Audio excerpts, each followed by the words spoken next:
Good morning, good afternoon, and good evening, and welcome to the next best, awesome, most awesome episode of Castiron Bites. I'm your host, Mark Josephson, founder of Cast Iron at www.shopcastiron.com, and we're joined today by Jennifer Goldbeck. And I want to welcome Jennifer. Jennifer, welcome to Cast Iron Bites. Hello, I'm so excited to be here. I'm so excited for you to be here. And Jennifer has one of the best Instagram handles for this whole thing that we're doing. So, and when I saw it, I'm like, oh my God, I have to meet Jennifer. So Jennifer, where can people find you on Instagram? At Bakery Reality. Bakery Reality on Instagram. So, you know, you're going to see in this conversation why Jennifer is special. But Jennifer, what happened? What was the moment, if there was one, when you're like, oh my God, it's Bakery Reality, and it's not like, what was that moment? Yeah, oh my gosh, there's like 10 moments every day. Like last week, we had like not a hole, but we have linoleum in our workspace, and one of the pieces got messed up and had to get replaced. And I was literally down on the floor scraping off the old linoleum and trying to put this new one in. And I was sitting down there and I was like, you know what, girls? And they're like, what? I'm like, this is Bakery Reality. Yep, this is Bakery Reality. So, you just tell us a quick intro on who you are and what you do, and then I'm going to keep pushing on this reality stuff because we all live it. Because it's so true. We have a curtain in the bakery that kind of separates front of house and back of house. And I feel like in the front of the curtain, I hear things like, this job must be so much fun that it's not even work, which is true Ish. 50% of the time. Yeah. Or people say like, it just looks like this dreamy, wonderful. It looks like the vision I had before I started my business, where I was like, oh, I'm going to be in this beautiful kitchen and it's going to be sunny and I'm going to be tinkering and making things. And it is that. But then it's also, plunging a toilet and being down on the floor, fixing the floor. And then it's also like the sink breaks and I don't want to have to call the sink guy because it's going to be $300 for him to just come there. So I'm like trying to fix it myself and see if I can do it. And it's just, I think it's really fun to have the fun reality, but I think anybody who's doing this as a business knows that there's the other reality, and that doesn't mean it's terrible, but Right. it's something that needs to be, like, talked about and shared, and sometimes I think it can be so lonely. I've heard so many people say that, and so It's kind of like parenthood a little bit, right? It's the oh, dream, and then it's like the reality of changing dirty diapers and vomit. yes, and the reality of, like, being responsible for a person. Yeah. All right. So You know Jennifer, tell us about your business, your teaching business, and how do people like? What do you do? Yes. Okay. So I have a brick and mortar bakery in a small town in Wisconsin, and we do cupcakes, desserts, cakes for all occasions, weddings, and things like that. We've had that for 15 years. And when I started figuring out this bakery reality part, I was just like, well, everybody else that's doing this must also feel this way. And while I really wanted to kind of pretend that I was the person in the front, Front of house. which I was partly. I was like, I bet there's all these people out there that would relate to this and will think that it's funny. So it's kind of like the mess behind the curtain. So what I started to do is I started personally doing a lot of coaching, like getting coaches because I was feeling so alone. And I just benefited from that so immensely. And there were so many little things like one thing like that I wanted to start sharing it because one thing that started to happen too, that happens to a lot of entrepreneurs, I think, is that sometimes this can really beat you down.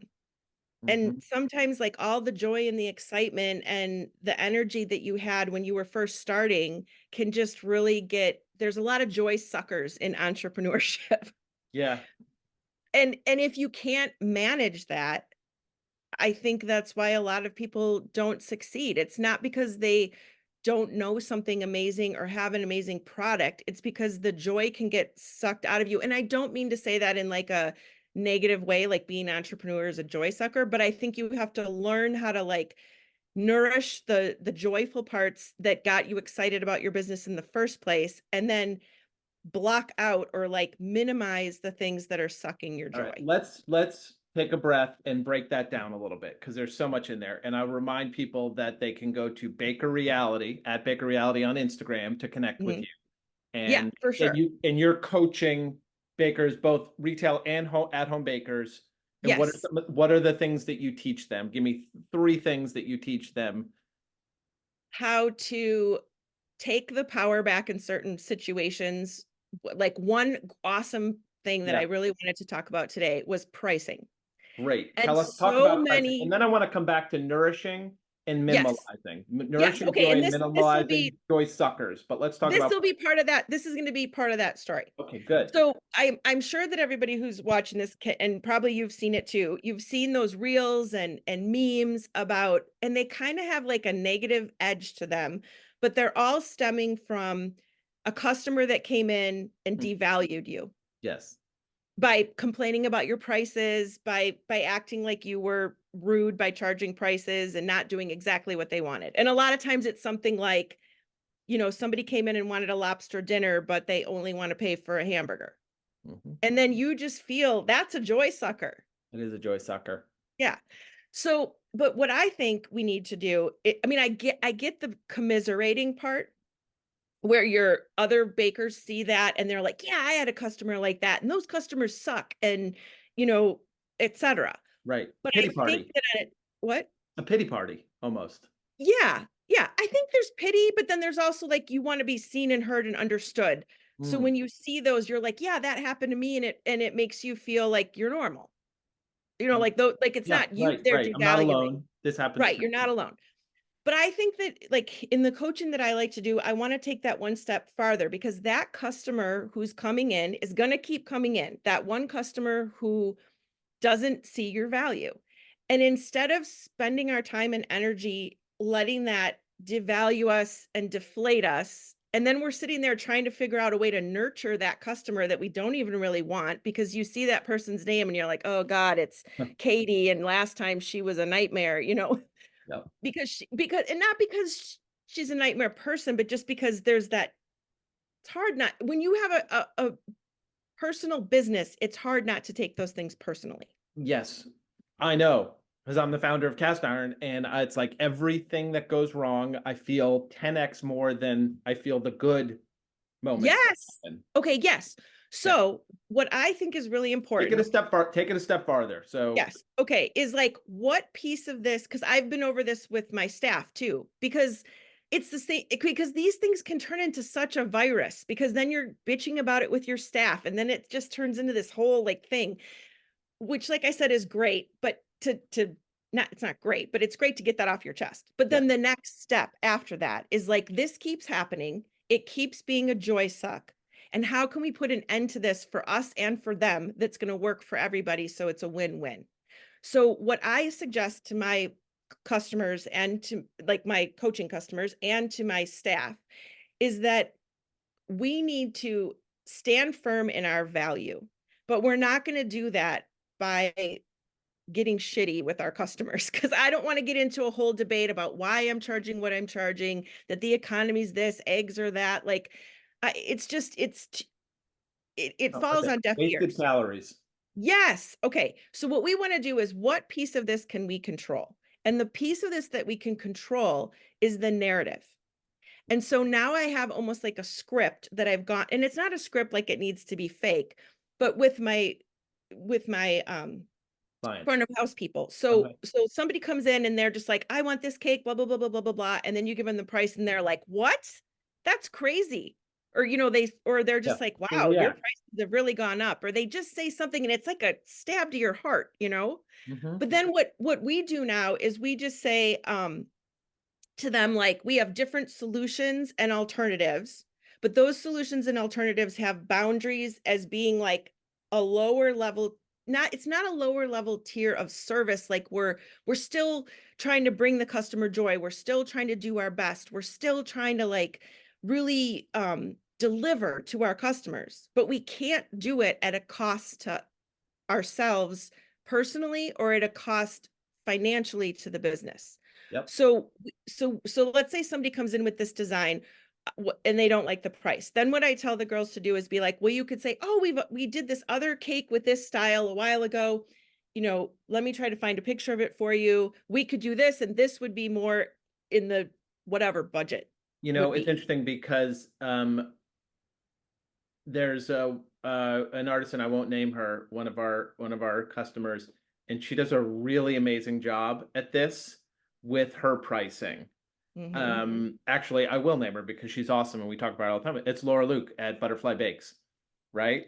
And Yeah. yep, and Laura, and you work with Laura, correct? Or do you know No, I Laura? You don't don't think know so. Laura. Okay, I'm sorry. But Laura has three, I'm looking at it now. She has three SKUs for her custom cookies: basic, bougie, and beyond. Hmm. And that helps too, I think. Right? She owns the narrative. Hmm. Basic are $100 a dozen. Hmm. Bougie 130 and beyond are 160 starting, Hmm. right? And Hmm. she controls the narrative, and people coming in see that.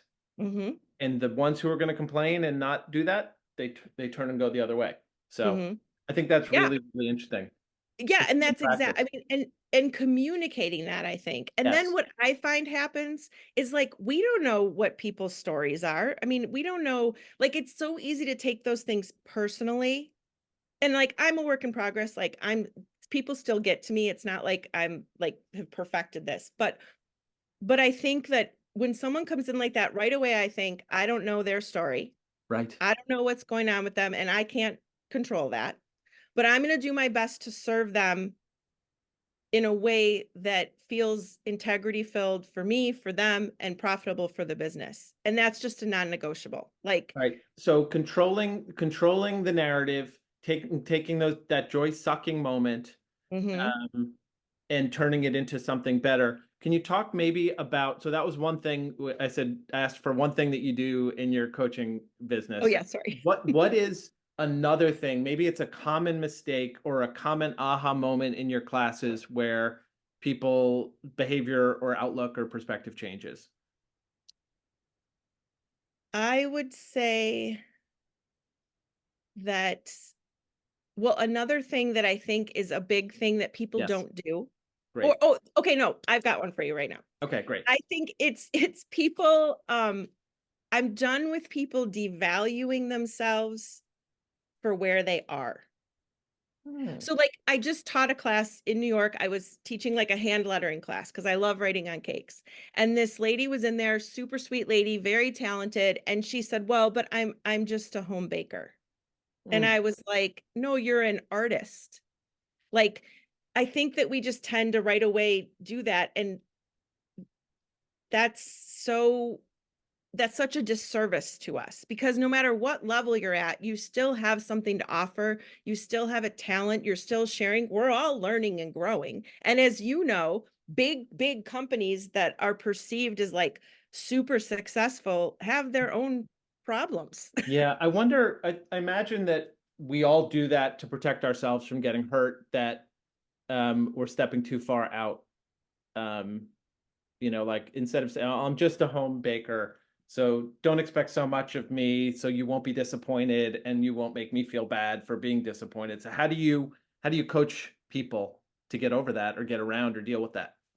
I think it's just like owning where you are, but not in a way that that you have to feel like you need to belittle what you're doing or where you are on your trajectory. And now is the best time to be a home baker. I mean, there are times I have a brick and mortar bakery, and I know people that that don't have a brick and mortar bakery, and it's like they want one, but they think they can't get there, or it's like this faraway dream. And there are days when I'm like, I wish that I dream about literally going to New York and being in a rented kitchen by myself, no brick and mortar, no employees, and just get back to the joy. So I think it's maybe just like standing in the power of where you are and being proud of what you can offer. Because if you're a home baker, you're still you're still trying to deliver the same thing, the same core thing. You're delivering the memories and the joy and the being part of somebody's thing, no matter what phase you're at. And Yeah. and I've been at so many different phases of business that I don't feel like I was lesser than when I had a commercial kitchen. Yep. All right. So I have to remind everybody that you can find Jennifer and hire Jennifer and get coached by Jennifer and learn from Jennifer and get the energy and the positive reinforcement. And you just have to go to Instagram and go to Baker Reality. Mhm. And I love that. I love that handle. And I'm going to close on that because there is so much. It's really hard to be an entrepreneur. It just is. And it's my whole Mhm. career has been entrepreneurial. And the best days feel like the best days you've ever had by far. Mhm. And the worst feel 10 times worse than that on the other side.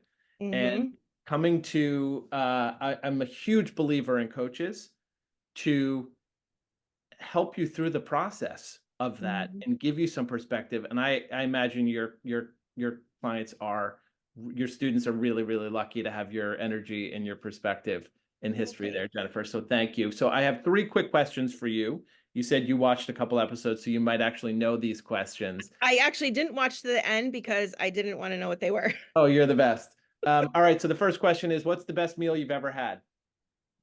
Oh, that's a tough one. I've been lucky enough to have a lot of really awesome meals. Um, I can tell you that my absolute favorite kind of meal is like a really rich pizza with a really acidic salad. Oh wow. I love hearing how people answer that question. So where did you have a rich pizza with an acidic salad? Like We what have comes to a mind? really Marta that's in New York when it's Yeah. a Danny Meyer restaurant. They always had some kind of amazing salad. It was always rotating, and then their pizza was always amazing. Um, and then there's a place in Sheboygan, which is about 20 minutes north of me, that it's called Il Retrivo, and it's just like a gem. One of those like gem places that's kind of in the middle of not a lot of stuff, but Yep. it's so delicious. And I've had an amazing like white pizza with all the cheese and the stuff, sauce, the Yeah. really Oh, rich so hungry. sauce. Yeah. That's amazing. All right. Next question is, what's the best advice anyone's ever given you and who gave it to you? I would say can uh Anything you can I want. swear? Sure. Be yourself. uh it was from a coach that I still work with. Her name is Selena Gray. And she often says to me, remember who the you know what you are. And it just kind of like brings me back to like, don't get all crazy, just like come back to the center point and let's work from there. Is that the you know what is that an F? F word. F word. Okay. Remember Yeah. who the F you are. Um You know so what? It's really yeah. funny, really quick. On my Sure. Instagram feed, I keep seeing this bracelet that they have for sale, and it says that on there. Oh my gosh. I love it because yeah, remember who the F you are. Do you know, have you met or seen Julia Usher, Cookie Connection? Oh So yeah. yeah, so she's awesome. And her advice was be kind to that Julia, someone gave her. And it's those are related. Hmm. Remember who you are and be kind to yourself. I really remember Hmm. that. Are you kind of answered, but I'm gonna give you another chance. The third question is, who inspires you that and tag somebody that we might want to talk to next? You know who really inspires me, and I don't want to pick, I not that I don't want to pick, but Christina Tosi. And I'll tell you why. It's not everything to do with everything that she's accomplished. I mean, obviously there's a long line of things, but you know what I admire most about her No. is that no matter what, she shows up as herself. She's so generous. She does that bake club. She does, have you seen that? And she is just such a great example of you can never give too much away. Like, she's created such an amazing community by being generous and by maintaining who the she is, Yep. no matter what happens to her. And it's just a beautiful thing to watch how she relates to people at her level of achievement and success. And I think it inspires me every day. I love it. What a wonderful answer. So Baker Reality on Instagram to find and connect with Jennifer. Jennifer, if I had to summarize this, you are yourself. I hope And so. yeah, and I mean that you're not somebody else. You are Ronald McDonald. No, you are um there doesn't seem to be a whole lot of distance between who we're talking to and who the F you really are. And I encourage everybody to be that. It's scary to be that, but how boring would the world be if everybody tried to be the same? And like, I just, that's something I turned 50 last year and I'm just like really trying to like be like, you know what? Everybody has something to contribute. And if you're not who you are, then everybody else is missing out on it. And so are you. Amen, sister. I appreciate all of this. Thank you so much for joining us, and I can't wait to follow up and have even more wonderful conversations with Jennifer. Have a wonderful day. Thanks, everybody.